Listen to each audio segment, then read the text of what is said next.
C'est une nouvelle arme, chouchou des forces armées, surtout aux États-Unis. Les drones de combat sont de plus en plus employés au front, mais un front sans combattants, quasi virtuel, on pourrait dire, loin du regard des chiens de garde et de l'opinion publique, et qui soulève donc de grandes questions sur l'art de la guerre et ses règles également. Donc, pour en discuter, aujourd'hui, j'ai avec moi Olivier Schmitt, qui est postdoctorant au Cerium. Bonjour. Bonjour. Aux États-Unis, Obama a hérité du programme d'utilisation des drones pour abattre des membres d'Al-Qaïda à l'étranger, par exemple. Mais c'est Obama qui en a vraiment fait un usage record. On dit que c'est son arme de prédilection. Pourquoi une telle ferveur pour les drones de combat?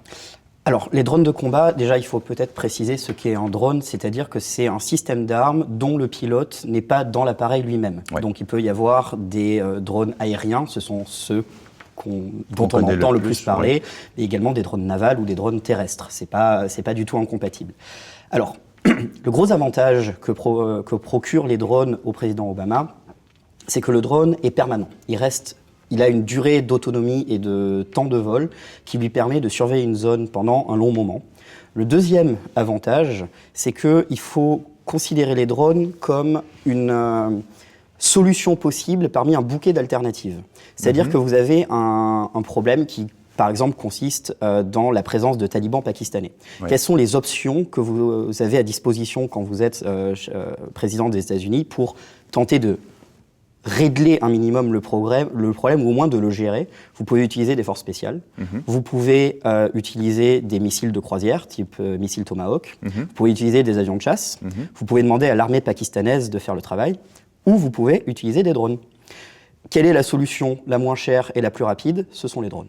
C'est pour ça qu'il y a eu une telle utilisation entre 2011 et 2013 des drones de combat par l'administration Obama, avec, depuis 2013, une décroissance, une diminution du nombre de frappes, car les responsables américains se sont rendus compte qu'un certain nombre de problèmes politiques se créaient avec l'utilisation trop massive de drones. OK, on y reviendra d'ailleurs, mais c'est également moins risqué. Il y a aussi ça, c'est dans le principe de la guerre zéro mort, là, dans le but d'entraîner le moins de fatalités, le moins de pertes humaines possibles dans les rangs de ses propres forces armées. C'est là que les drones peuvent être séduisants aussi. Alors exactement, il faut mettre cette utilisation dans le contexte des interventions en Afghanistan et en Irak qui ont été très coûteuses en termes de vie humaine pour les États-Unis, en termes d'investissement financier.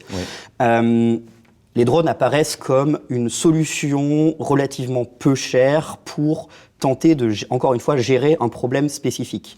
Les drones ne gagnent pas des guerres par eux-mêmes. Je veux dire, les Français, par exemple, ont utilisé les drones au Mali, on a utilisé largement les drones en Afghanistan. Ça ne veut pas dire que les drones eux-mêmes gagnent les guerres. Mais ils sont un adjuvant dans un bouquet d'options possibles et dans un contexte où, par exemple, prenons l'exemple du Yémen, les États-Unis ne vont pas demain envahir le Yémen, le coût politique serait trop fort, le coût financier serait trop fort.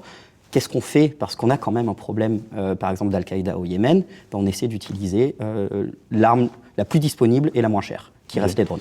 Mais justement, vous avez parlé d'utilisation, il n'y a pas que les États-Unis, vous avez parlé de la France. Le Canada, par exemple, n'a pas de programme de drones, n'a pas de drones de combat. Qui les utilise? Est-ce que c'est très répandu comme technologie? Alors, dans ces cas-là, il faut distinguer de quel type de drone on parle. Il y a des petits drones qui sont des drones d'utilisation tactique, c'est-à-dire que vous avez une section sur le terrain, 11 à 15 hommes.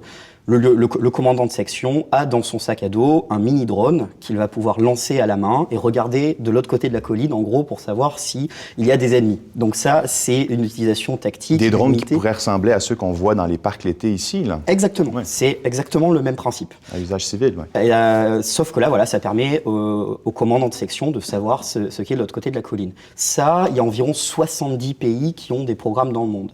Parce que c'est très peu cher et parce que c'est très pratique. Donc là, ce ne sont pas des drones armés, c'est juste du renseignement. Les gros programmes de drones armés, donc le Reaper par exemple, les drones américains. Le Predator par exemple. Le Predator, exactement. Donc ce sont des drones à longue portée et armés.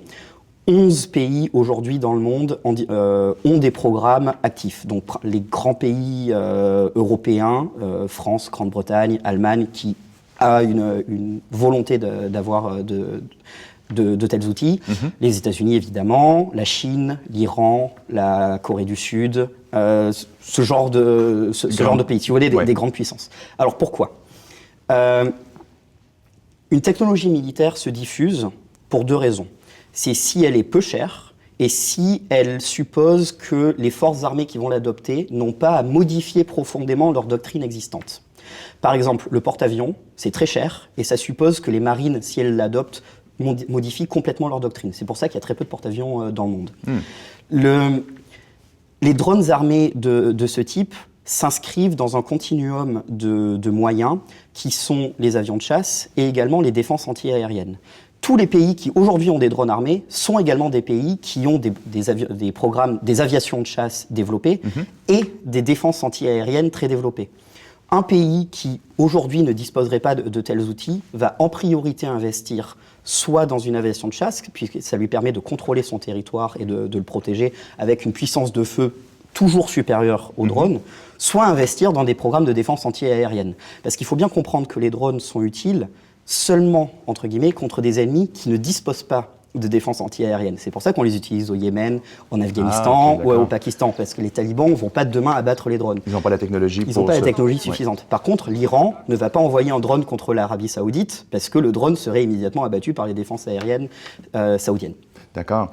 Il y a l'efficacité de ces engins-là. Aux États-Unis, le directeur de la CIA, John Brennan, disait que cette arme est précise et réduit les risques de dommages collatéraux, d'avoir des pertes civiles. Or, il y a des enquêtes qui sont menées qui disent que pour abattre justement une cible, il y a des dizaines et des dizaines de civils qui sont atteints, qui meurent, qui sont blessés. Est-ce que c'est si chirurgical que ça? Est-ce que c'est si efficace que ça comme arme? Alors, il y a 2 choses qu'il faut distinguer. Il y a la capacité technologique et la politique d'utilisation. La capacité technologique, c'est-à-dire les missiles qui sont utilisés et embarqués sur les drones ont une charge explosive plus faible qu'un missile de croisière, évidemment, type Tomahawk, ou même les missiles qui sont embarqués sur les avions de chasse. Donc, effectivement, et avec les appareils de désignation, on peut aujourd'hui envoyer le missile relativement très précisément à l'endroit où on veut qu'il tombe. C'est juste que la charge d'explosion sera plus faible. Donc effectivement, technologiquement parlant, l'engin est plus précis. Il cause moins de dégâts. Ensuite, tout le problème des dommages collatéraux, c'est une politique d'emploi. C'est-à-dire que quand vous avez une cible potentielle, est-ce que vous prenez Vous savez qu'elle est là, vous savez que éventuellement votre drone va devoir repartir prochainement parce qu'il a plus de batterie, plus d'énergie. Peut-être que vous ne retrouverez plus cette cible avant 6 à 8 mois. Qu'est-ce que vous faites? Et dans ce cas-là, c'est une décision politique d'avoir un certain nombre de critères qui disent là on frappe pas.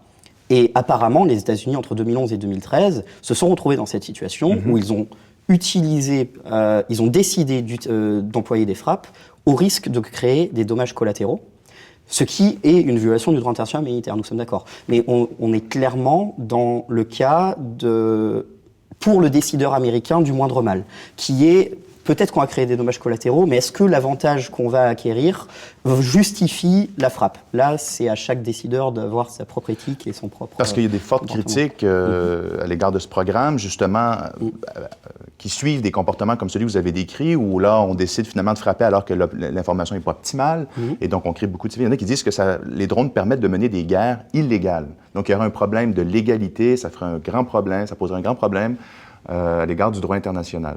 Alors, il n'y a pas que les drones qui permettent de faire des guerres illégales. Je veux dire, les forces spéciales, par exemple, peuvent tout à fait opérer en dehors du cadre légal international. Vous pouvez conduire des frappes à coups de missiles Tomahawk qui ne soient pas forcément autorisées par le Conseil de sécurité des Nations Unies.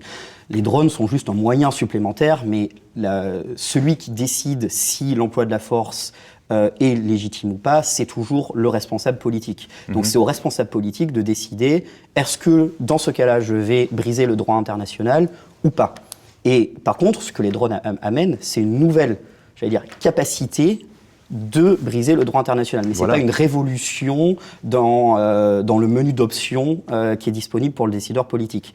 Et en l'occurrence, entre 2011 et 2010-2013, notamment avec le programme d'élimination ciblée de la CIA en Afghanistan et au Yémen. C'est la fameuse kill list d'Obama, voilà. c'est ça? Oui.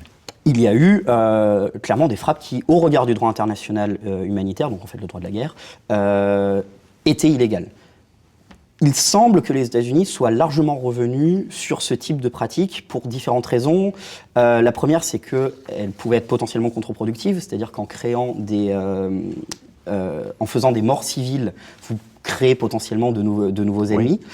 Il y a aussi un deuxième problème, c'est qu'aujourd'hui, seuls les États-Unis font ça. Mais qu'en sera-t-il demain si l'Iran décide, par exemple, de conduire des éliminations ciblées en Syrie ou en Irak? Si la Chine décide de faire pareil, disons, en Mongolie ou de...